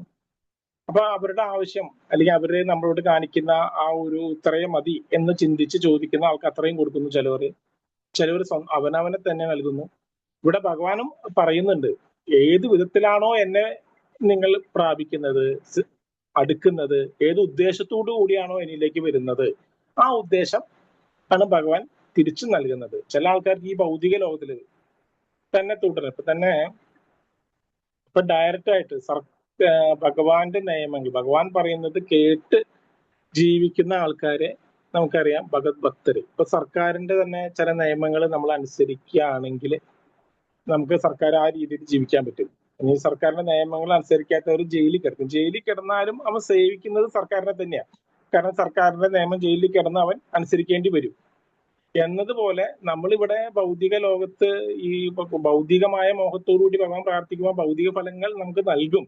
അപ്പോഴും നമുക്ക് ഈ ദുരിത ജന്മ മൃത്യു ചരാവ്യാധികളൊക്കെ ഇവിടെ അനുഭവിച്ച് കിടക്കേണ്ടി വരും. നമ്മളത് സുഖാണെന്ന് ധരിക്കും. പക്ഷെ നമ്മൾ ഭഗവാന്റെ ഭക്തനാകാൻ ആഗ്രഹിക്കുമ്പോൾ ഭഗവാന്റെ ഭക്തിയാണ് കുറച്ചുകൂടി മുകളിൽ എന്ന് നമുക്ക് ആചാര്യന്മാര് ഇതുപോലെ ഗ്രന്ഥങ്ങളിൽ നിന്നൊക്കെ നമ്മൾ മനസ്സിലാക്കുമ്പോൾ നമ്മെ തന്നെ മാറ്റിമറിക്കാൻ നമ്മൾ പലപ്പോഴും പല സ്ഥലത്തു നിന്ന് കിട്ടുന്ന അറിവുകളിൽ നിന്നും ജീവിതാനുഭവങ്ങളിൽ നിന്നൊക്കെയാണ്, ജീവിതത്തിലെ ദുരിതങ്ങളിൽ നിന്നും തിരിച്ചടികളിൽ നിന്നും അല്ലെങ്കിൽ ഇങ്ങനെ പോരാന്നൊക്കെയുള്ള അറിവിൽ നിന്നാണ്. അപ്പൊ നമ്മൾ കുറച്ചുകൂടി ഉയർന്ന സത്യം അന്വേഷിച്ച് ചെല്ലുമ്പോൾ ഭഗവാൻ മനസ്സിലാക്കി ഭഗവാൻ നമുക്ക് ആ രീതിയിലുള്ള ഒരു ഫലം നൽകുന്നു. അപ്പൊ ഭഗവാന്റെ അടുത്ത് നമ്മൾ എങ്ങനെയാണ് അപ്രോച്ച് ചെയ്യുന്നത്, എങ്ങനെയാണ് ഭഗവാന്റെ അടുത്തേക്ക് നമ്മൾ ഓരോ കാര്യങ്ങളായി ചെല്ലുന്നത്, അത് ഭഗവത് സ്നേഹത്തിനായിട്ടും ഭഗവാന്റെ അടുത്ത് പ്രേമം ഉണ്ടാവാനായിട്ടും ചെന്നാലാണ് നമുക്ക് ആത്യന്തികമായ ആ ഒരു ഫലം ലഭിക്കുകയുള്ളൂ. മറ്റു ഭൗതികമായ ഫലങ്ങളൊക്കെ നമുക്ക് താൽക്കാലികം മാത്രമാണ്, അത് ദുരിതവുമാണ്.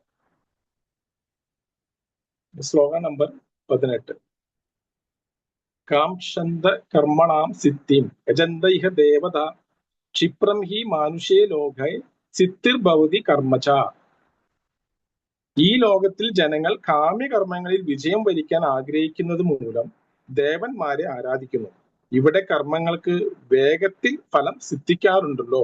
ഈ ലോകത്തിൽ ജനങ്ങൾ കാമ്യകർമ്മങ്ങളിൽ വിജയം വരിക്കാൻ ആഗ്രഹിക്കുന്നത് മൂലം, അപ്പൊ ഇവിടെ ജനങ്ങള് ഇപ്പൊ വേഗം, മനുഷ്യന് ഇന്ന് ഏറ്റവും ക്ഷിപ്രത്തിൽ പെട്ടെന്ന് തന്നെ ഫലം സിദ്ധിക്കാൻ വേണ്ടിയിട്ട്, ക്ഷിപ്ര ഫല സാധ്യത്തിന് വേണ്ടിയിട്ട് ദേവന്മാരെ യജിക്കുന്നു. അപ്പൊ ഈ ദേവന്മാരെയൊക്കെ പ്രാർത്ഥിച്ചാൽ എന്താണ് ഫലം കിട്ടുന്നതെന്നുള്ളത് നമ്മൾ 7ാമത്തെ അധ്യായത്തിലേക്ക് ചെല്ലുമ്പോൾ പഠിക്കും. അത് ക്ഷിപ്രമായിട്ട് നമുക്ക് നടക്കുകയും പിന്നീട് അത് നാശമുള്ളതുമാണ്. ഈ പെട്ടെന്ന് നമുക്കറിയാം, ഇവിടെ ചിലവര് ദേവന്മാരെക്കാളും നമുക്കറിയാം ചാത്ത സേവയുണ്ട്, ചിലവര് സിനിമാ നടിക്ക് വരെ അമ്പലങ്ങളുണ്ട് നമ്മുടെ ഈ നാട്ടില്. അപ്പൊ അവരെ ഒന്ന് പ്രീതിപ്പെടുത്തിയ എന്തെങ്കിലും പെട്ടെന്ന് കിട്ടും, പെട്ടെന്നൊരു പണം കിട്ടും. അത് രാഷ്ട്രീയക്കാരെ അങ്ങനെ നമ്മൾ ചെല്ലും. അപ്പൊ ഈ മണിയടിക്കുക എന്ന് പറയുന്ന പോലെ ഈ രാഷ്ട്രീയ നേതാക്കന്മാർക്ക് വേണ്ടിയിട്ട് പറയുക നടക്കുക. അപ്പൊ ഈ ക്ഷിപ്രം ഫലം സിദ്ധിക്കാൻ വേണ്ടിയിട്ടാണ് ഇവിടെ മനുഷ്യർ അധികവും നടക്കുന്നത്.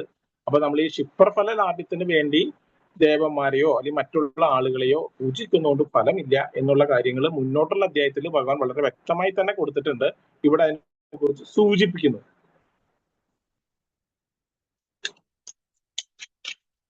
ശ്ലോകം നമ്പർ 13. ചാതുർവർണ്യം മയാ സൃഷ്ടം ഗുണകർമ്മ വിഭാഗശ തസ്യ കർത്താരമഭിമാം വിദ്ധി കർത്താരം അവ്യയം. പ്രകൃതി സഹജങ്ങളായ 3 ഗുണങ്ങളെയും തദനുസൃതങ്ങളായ കർമ്മങ്ങളെയും മുൻനിർത്തിക്കൊണ്ട് മനുഷ്യ സമൂഹത്തിന്റെ 4 വർണ്ണങ്ങൾ ഞാൻ സൃഷ്ടിച്ചു. ഈ വിഭാഗങ്ങളെ സൃഷ്ടിച്ചു എന്നിരിക്കലും അവ്യനായ ഞാനല്ല അതിന്റെ കർത്താവ് എന്നറിയുക. അപ്പൊ ഭഗവാൻ പ്രകൃതി സഹജങ്ങളായ 3 ഗുണങ്ങളെയും തദനുസൃതങ്ങളായ കർമ്മങ്ങളെയും മുൻനിർത്തിക്കൊണ്ട് ഭഗവാൻ 4 വർണ്ണങ്ങളെ സൃഷ്ടിച്ചു. ഇതാണ് നമുക്കറിയാം, പല കേരളത്തിലെ പ്രത്യേകിച്ചും വളരെ കോൺട്രവേഴ്സ്യൽ ആയിട്ടുള്ള ഒരു ശ്ലോകമാണ്. ഈ ചാതുർവർണ്ണം സൃഷ്ടിച്ചത് ഭഗവാനാണെന്ന് ഗീത പറയുന്നുണ്ട്. അതുകൊണ്ട് ഇവിടുത്തെ എല്ലാ ജാതി പോരാട്ടങ്ങളുടെയും സമരങ്ങളുടെയൊക്കെ കാരണം ഈ ഭഗവത്ഗീതയാണ് എന്നൊക്കെ പറയുന്നുണ്ട്. യഥാർത്ഥത്തിൽ ഭഗവാൻ ഇവിടെ എവിടെയും ഗുണകർമ്മം, ഒരു കർമ്മത്തിന്റെ ഗുണത്തെ നോക്കിയിട്ടാണ് 4 ഇത് സൃഷ്ടിക്കുന്നത്, അല്ലെ? ബ്രാഹ്മണൻ ആരാണ് എന്ന് നമുക്ക് മുന്നോട്ട് ചെല്ലുമ്പോൾ പഠിക്കാൻ പറ്റും. അവര് ഭഗവത് ശാസ്ത്രം അറിഞ്ഞവര്, ദയാലുക്കള്, ക്ഷമയുള്ളവര്, സഹിഷ്ണുതയുള്ളവരൊക്കെയാണ്. അല്ലാതെ ഏതെങ്കിലും ഒരു വീട്ടിൽ ജനിച്ചത് കൊണ്ടാണ് ഇവിടെ ഈ ചാതുർവർണ്ണ്യം എന്ന് എഴുതിയിട്ടില്ല. അവർക്ക് എന്തൊക്കെ ഗുണമുണ്ട്. ഇപ്പൊ ഒരു ക്ഷത്രിയൻ എന്ന് പറഞ്ഞു കഴിഞ്ഞാൽ പ്രൊട്ടക്ട് ചെയ്യുന്നു, സമൂഹത്തെ രക്ഷിക്കുന്നവനാണ് ക്ഷത്രിയൻ, സമൂഹത്തെ ശിക്ഷിക്കുന്നവനല്ല. അങ്ങനെ പ്രൊട്ടക്ട് ചെയ്യുന്നവര്, കച്ചവടം ചെയ്യുന്ന വൈശ്യ സമൂഹം, ഈ 3 മേൽ പറഞ്ഞ 3 വർണ്ണങ്ങളെയും സേവിക്കുന്ന ശൂദ്ര, ഈ 4 പട്ടികയുണ്ട്. ഈ 4 പേരും പരസ്പരം പോരടിക്കാനുള്ള ഒരു മതിലുകളായിരുന്നില്ല. ഇത് 4 വർണ്ണങ്ങൾ മതിലുകളായിരുന്നില്ല. പരസ്പരം സമഞ്ജസമായി ചേർന്നുകൊണ്ട് ഭഗവാനെ തൃപ്തിപ്പെടുത്തുന്ന ഒരു ജീവിത രീതിക്ക് വേണ്ടി തന്നെയായിരുന്നു ഈ 4 വർണ്ണങ്ങളും. നമുക്കറിയാം, ഈ ഭഗവത്ഗീത എഴുതിയ ശ്രീ വ്യാസദേവൻ തന്നെ ആരായിരുന്നു എന്ന് വെച്ചാൽ മുക്കുവ സ്ത്രീയിൽ ജനിച്ചതായിട്ടാണ്. വാൽമീകിയെ നമുക്കറിയാം, മൃഗാരിയെ അറിയാം, രാമൻ കെട്ടിപ്പിടിച്ച ഗുഹനെ അറിയാം. ഇപ്പൊ ശ്രീരാമനെ ഗുഹനെ പോലുള്ള ആളെ കെട്ടിപ്പിടിക്കാം. നമ്മുടെ ഈ കൃഷ്ണശാസ്ത്രം തന്നെ വേദവ്യാസര് മുക്കുവ സ്ത്രീയിൽ തന്നെ ജനിച്ച വേദവ്യാസർ എഴുതാം. അപ്പൊ നമുക്ക് മനസ്സിലാക്കാൻ കഴിയും, അക്കാലത്ത് ഈ ജാതി പോരാട്ടങ്ങളായിരുന്നില്ല ഉണ്ടായത്. അവരിലുണ്ടായ ഗുണമാണ്, അവരിലുണ്ടായ ബ്രാഹ്മണ്യ ഗുണം, മറ്റുള്ളവരെ പഠിപ്പിക്കുന്ന ഗുണം, മറ്റുള്ളവരെ സ്നേഹിക്കുന്ന ആർദ്രമായ ഒരു മനസ്സിന്റെ ഉടമകളായിരുന്നു. നമുക്കറിയാം, ഭാഗവതം എഴുതുന്നത് തന്നെ കലിയുഗത്തിലെ ജനങ്ങളുടെ കഷ്ടപ്പാടുകൾ വളരെ അധികമായിരിക്കും. അവർ അതിൽ നിന്ന് മോചനം നേടാൻ വേണ്ടിയിട്ടാണ് ഭാഗവതം രചിക്കുന്നത് തന്നെ. അപ്പൊ അവരുടെ ഹൃദയം നൂറ്റാണ്ടുകൾക്കപ്പുറം ജനിക്കാൻ പോകുന്ന ഒരു സമൂഹത്തിന്റെ ദുഃഖത്തെക്കുറിച്ച് ആലോചിച്ച് ഹൃദയത്തിൽ കണ്ണീര് പൊടിയുന്ന നല്ല ആത്മാക്കളാണ് ഈ പറയുന്ന ബ്രാഹ്മണരായിരുന്നത്.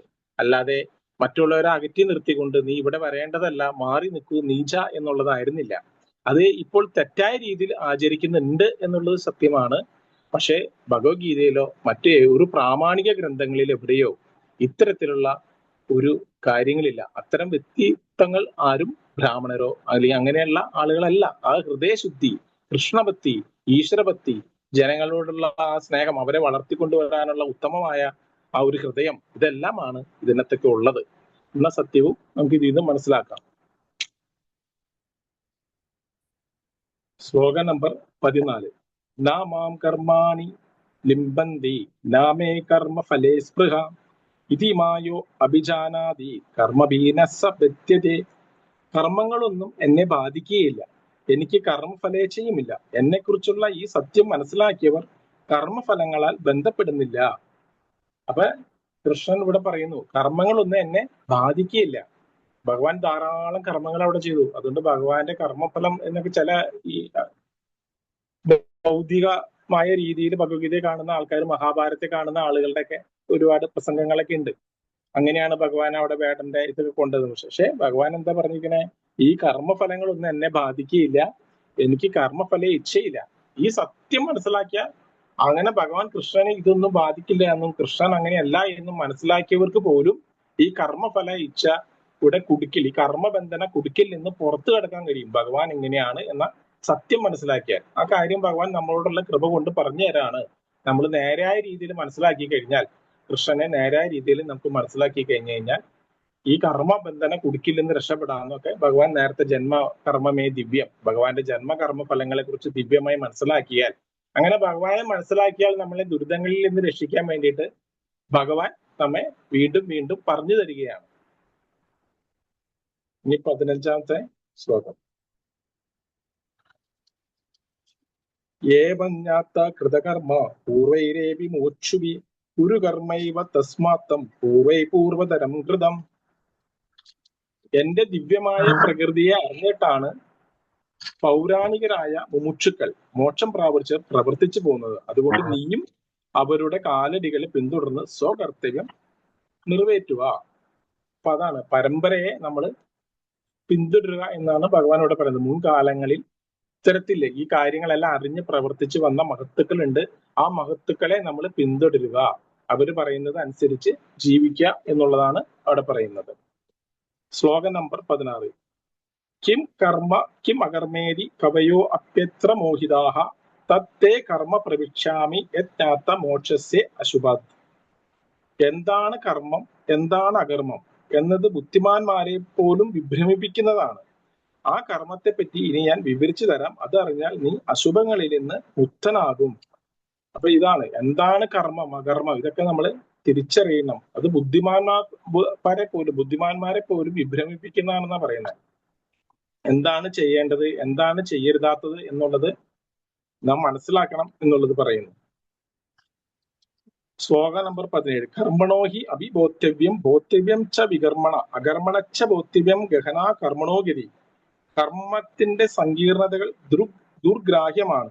അതുകൊണ്ട് കർമ്മം, വികർമ്മം, അകർമ്മം എന്നിവയെ കുറിച്ചെല്ലാം ഒരാൾ വ്യക്തമായി മനസ്സിലാക്കിയിരിക്കണം. അപ്പൊ ഈ കർമ്മത്തിന്റെ സങ്കീർണതകൾ വളരെ ദുർഗ്രാഹ്യമാണ്. ഈ കർമ്മഫലം നമ്മൾ ചെയ്യുന്ന ഓരോ പ്രവൃത്തിയും നമ്മളെ എവിടേക്കാണ് കെട്ടിയിടുന്നത്, എവിടേക്കാണ് കൊണ്ടുപോകുന്നത്, ഇതൊക്കെ വളരെ ദുർഗ്രാഹ്യമാണ്. അതൊക്കെ നമുക്ക് മനസ്സിലാക്കി വരുമ്പോൾ ചിലപ്പോൾ നമ്മുടെ ഒരുപാട് കാലങ്ങൾ കഴിഞ്ഞു പോയിട്ടുണ്ടാകാം. അല്ലെങ്കിൽ ഏതെങ്കിലും നമ്മുടെ സഞ്ചാരപാതയിൽ എവിടെ വെച്ചെങ്കിലും ആരെങ്കിലും ഈ കർമ്മത്തെ കുറിച്ച് നമുക്ക് പറഞ്ഞു തരാം. അപ്പൊ ഭഗവാൻ ഭഗവത്ഗീതയിലൂടെ അത് എന്നെ പറഞ്ഞു വെച്ചിട്ടുണ്ട്. അത് കാണാതെ പോയതൊക്കെ പാപകർമ്മത്തിന്റെ ഫലം എന്നൊക്കെ പറയാം. അപ്പൊ അതാണ് ഭഗവാൻ ഇവിടെ പറയുന്നത്. എന്താണ് കർമ്മം? കർമ്മം എന്ന് പറയുന്നത് ശാസ്ത്രങ്ങളിൽ എന്ത് ചെയ്യണം എന്ന് പറഞ്ഞിട്ടുള്ള കാര്യം ചെയ്യുന്നതാണ് നമ്മുടെ കർമ്മം, പ്രിസ്ക്രൈബ്ഡ് ഡ്യൂട്ടീസ്. രണ്ടാമത്തെ വികർമ്മം, ശാസ്ത്രങ്ങളിൽ പറഞ്ഞതിന് വിരുദ്ധമായി ചെയ്യുന്ന കർമ്മങ്ങളെയാണ് വികർമ്മം. അകർമ്മം നമ്മൾ ഈശ്വരാവബോധപരമായി, കൃഷ്ണാവബോധപരമായി, കൃഷ്ണനെ പ്രീതിപ്പെടുത്താൻ വേണ്ടി ചെയ്യുന്ന കർമ്മം, അത് കർമ്മഫലമില്ലാത്തതാണ്. അത് ഭഗവാന്റെ അടുത്തേക്ക് എത്തിക്കുന്നതാണ്. അപ്പൊ ഈ കർമ്മ, വികർമ്മ, അകർമ്മ, ഈ 3 കാര്യങ്ങൾ നമ്മൾ വളരെ വ്യക്തമായി മനസ്സിലാക്കിയിരിക്കേണ്ടതാണ്. നമുക്കറിയാം ഇപ്പൊ ചില കർമ്മങ്ങള് ഇപ്പൊ ഭഗവാൻ പറഞ്ഞപ്പം ഏത് കർമ്മം, ഇപ്പൊ ഭഗവാൻ സദാ പ്രാർത്ഥിക്കുന്നത് മാത്രമാണോ നമ്മളിവിടെ കെട്ടിയിടുന്നത്? അർജുന യുദ്ധം ചെയ്ത് ശത്രുക്കളെ കൊന്നില്ലേ? ദുര്യോധനൻ കൊന്നില്ലേ? അപ്പൊ ദുര്യോധനൻ കൊന്നു. അപ്പൊ ദുര്യോധനൻ ചെയ്ത യുദ്ധം എന്തുകൊണ്ടാണ് ഇവിടെ കർമ്മബന്ധത്തിൽ കുടുക്കിയിട്ടത്? കാരണം ഭഗവാൻ കൃഷ്ണന്റെ നിർദ്ദേശം അനുസരിച്ചാണ് അർജുനൻ യുദ്ധം ചെയ്തത്. കൃഷ്ണന്റെ എന്നാൽ ദുര്യോധനൻ എന്താ, ശാസ്ത്ര വിരുദ്ധമായ യുദ്ധമാണ് നയിച്ചത്. അപ്പൊ അർജുനൻ ചെയ്ത ഈ കർമ്മം അർജുനെ കർമ്മബന്ധ വിമുക്തമാക്കി ഭഗവാന്റെ അടുത്തേക്ക് എത്തി. നമുക്കറിയാം ഭാഗവതത്തിലൊക്കെ പറയുന്നുണ്ട്, വിഷം കൊടുത്തവൻ, അന്യന്റെ ഭാര്യയെ കരിക്കുന്നവൻ മുതലായ ആൾക്കാരൊക്കെ വധ്യരാണ്. ദുര്യോധനനൊക്കെ ആ പാതയിൽ നിന്നാണ്. അതുകൊണ്ടാണ് അയാളുടെ ആ ഒരു കൊലപാതകം അല്ലെങ്കിൽ അയാളുടെ യുദ്ധം നിഷിദ്ധ കർമ്മവും വികർമ്മവും ആവുകയും അർജുനന്റെ കർമ്മം അകർമ്മവും ആകുന്നുണ്ട്. അപ്പൊ ഇത്തരത്തിൽ നമ്മൾ ചെയ്യുന്ന കർമ്മങ്ങൾ ശാസ്ത്രങ്ങളിൽ പറയുന്ന രീതിയിലാണോ നമ്മുടെ കർമ്മങ്ങൾ എന്നും, അല്ലെങ്കിൽ നമുക്ക് ആചാര്യന്മാർ പറഞ്ഞു തന്ന രീതിയിലാണോ നമ്മുടെ കർമ്മം എന്ന് നമ്മൾ ഇടയ്ക്കിടയ്ക്ക് ഒരകല്ലിൽ ഉറച്ചു നോക്കുമ്പോഴാണ് നമുക്കിത് മുന്നോട്ട് പോകാനായിട്ട് തെളിഞ്ഞ് വരുന്നത്. അപ്പൊ അതാണ് ഈ കർമ്മ, വികർമ്മ, അകർമ്മ എന്നുള്ള കാര്യങ്ങളിൽ കിടക്കുന്നത്. ഇനി ശ്ലോകം നമ്പർ 18.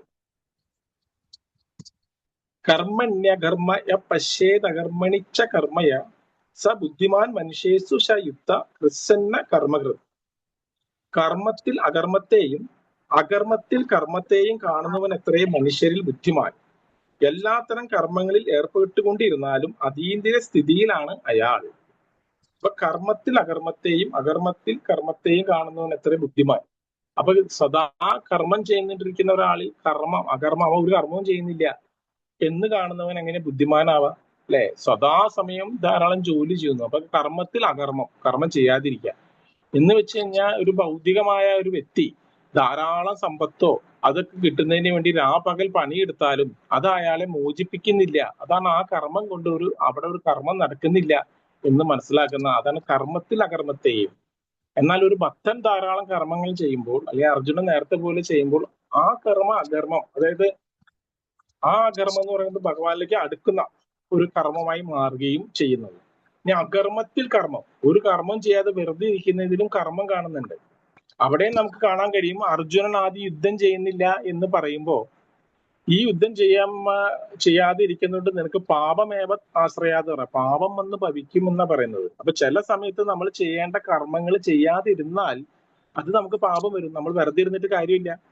നമ്മൾ കുഞ്ഞുങ്ങൾക്ക് ചോറ് കൊടുക്കേണ്ടതാണ്. വിവാഹം ചെയ്ത് ടീച്ച് കഴിഞ്ഞാൽ അപ്പൊ നമ്മൾ പണിയെടുക്കില്ല, ഒന്നുമില്ല, വെറുതെ ഇരുന്ന് കഴിഞ്ഞാലോ പാപമേവാശ്രയം, പാപം വന്നു തരും. അപ്പൊ വെറുതെ ഇരിക്കുന്നതും പറ്റില്ല. അപ്പൊ ഏത് കർമ്മം ചെയ്യണമെന്ന് മനസ്സിലാക്കുകയും ചെയ്യണം. എന്നാൽ ഒരു ഭക്തൻ നമുക്ക് ചിലപ്പോൾ വെറുതെ ഇരിക്കാനും തോന്നാം. ഒരു ഭഗവാൻ വിഗ്രഹത്തെ ആരാധിക്കുന്നു, അല്ലെങ്കിൽ ഇരുന്ന് ഭഗവാൻ കൃഷ്ണനെ മനസ്സിൽ ധ്യാനിക്കുന്നു. ആ കർമ്മം ആവട്ടെ അത് അകർമ്മമായിട്ട് നമുക്ക് തോന്നാം. കണ്ണടച്ചിരിക്കും, ഒരു കർമ്മം ചെയ്യുന്നില്ലല്ലോ. പക്ഷെ ആ കർമ്മം അത് ആ അകർമ്മത്തിൽ കർമ്മത്തെ കാണുകയാണ്. അതും ശുദ്ധമായ കർമ്മമാണ്. ആ കർമ്മം ഭഗവാനിലേക്ക് അടുക്കുകയും അവിടെ ഒരു ഓസ്പിഷ്യസ്നെസ്, അവിടെ ഒരു പുണ്യത്വം, അവിടെ ഒരു സർവശുഭത്വം വന്നു ചേരുകയാണ് ഭഗവാനെ ആ ധ്യാനിക്കുന്നതിലൂടെ. അങ്ങനെ കർമ്മത്തിൽ അകർമ്മത്തെയും അകർമ്മത്തിൽ കർമ്മത്തെയും കാണുക എന്നുള്ളതാണ് ഒരു ബുദ്ധിമാന്റെ ലക്ഷ്യം എന്ന് പറയുന്നു.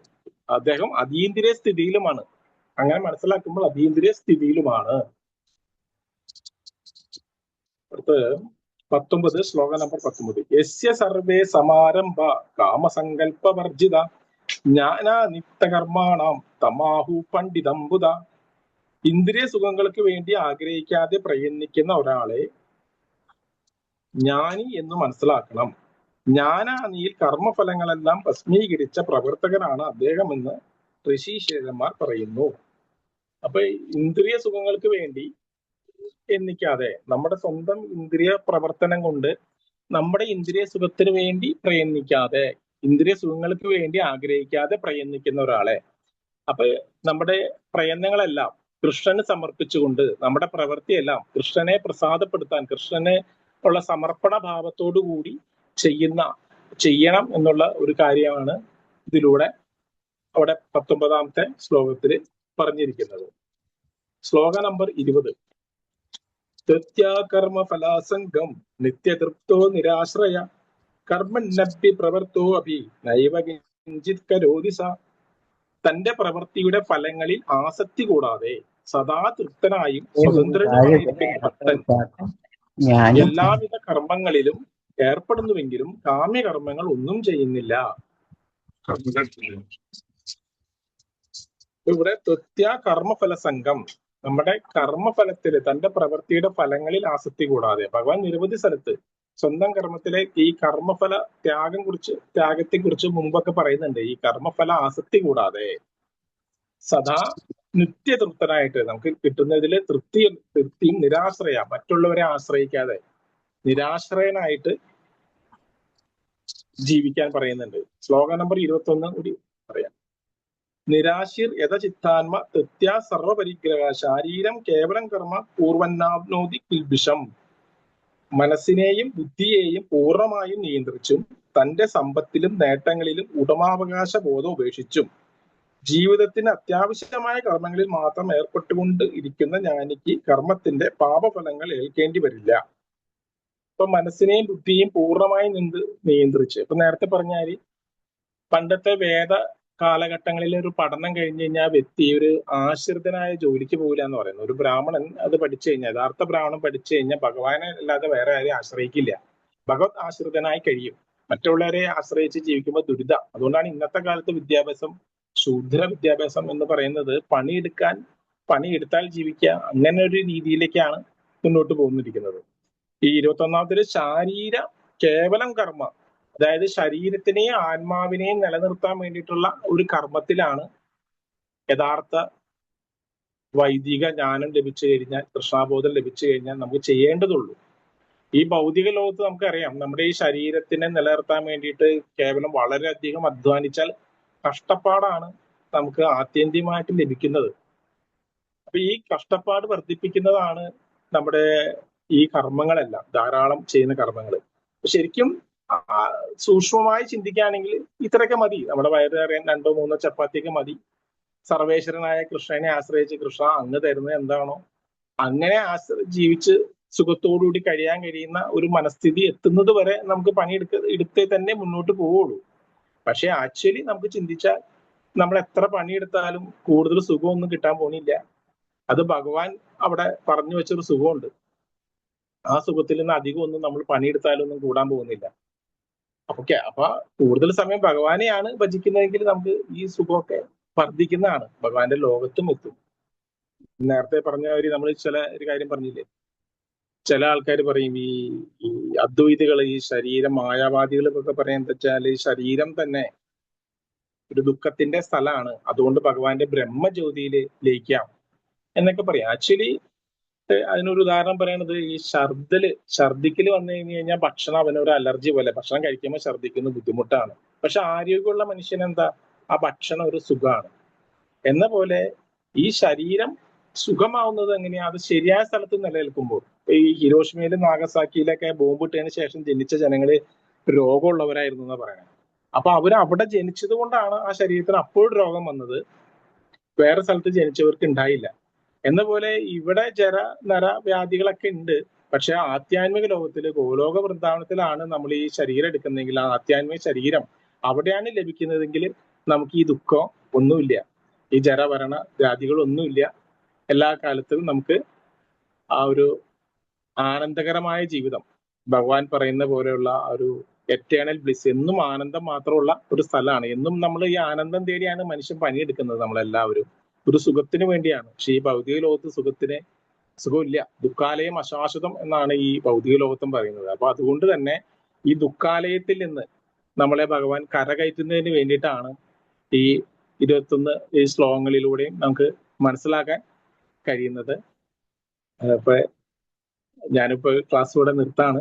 എന്തെങ്കിലും തെറ്റുകൾ പറഞ്ഞിട്ടുണ്ടെങ്കിൽ അത് എൻ്റേത് മാത്രമാണ്, അത് എന്നോട് ക്ഷമിക്കണമെന്നും, എന്തെങ്കിലും കാര്യങ്ങൾ പറഞ്ഞിട്ടുണ്ടെങ്കിൽ അത് ഗുരുപരമ്പരയ്ക്കും ഭക്തന്മാർക്കും ശ്രേഷ്ഠ ഭക്തന്മാർക്കും അവരിൽ നിന്ന് കേട്ടതാണ് ഞാൻ പറഞ്ഞത്. എല്ലാവരിലും സമർപ്പിച്ചുകൊണ്ട് ഞാൻ ഈ എളിയ ക്ലാസ് നിർത്താണ്. ഹരേ കൃഷ്ണ.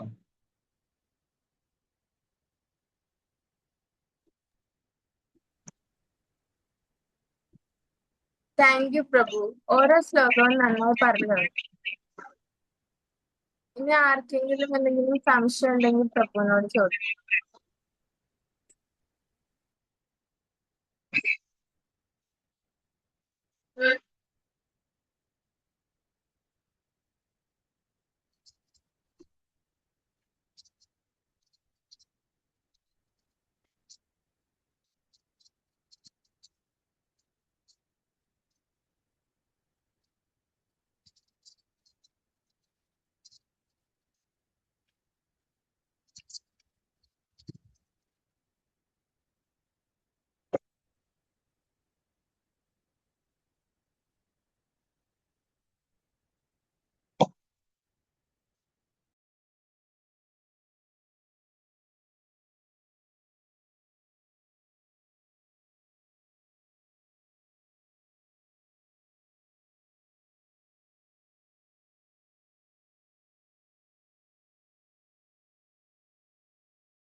സംശയം ഉണ്ടെങ്കിൽ നമുക്ക് വൈൻഡപ്പ് ചെയ്യാം.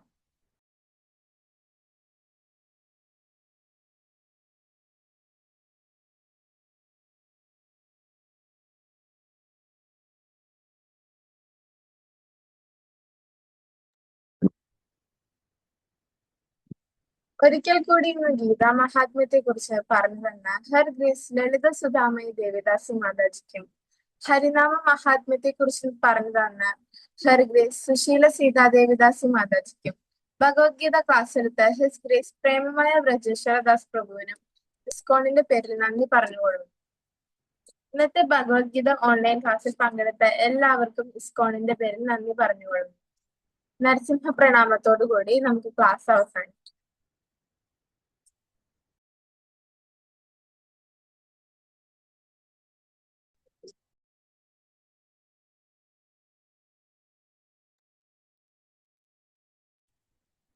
നമസ്തേ നരസിംഹായ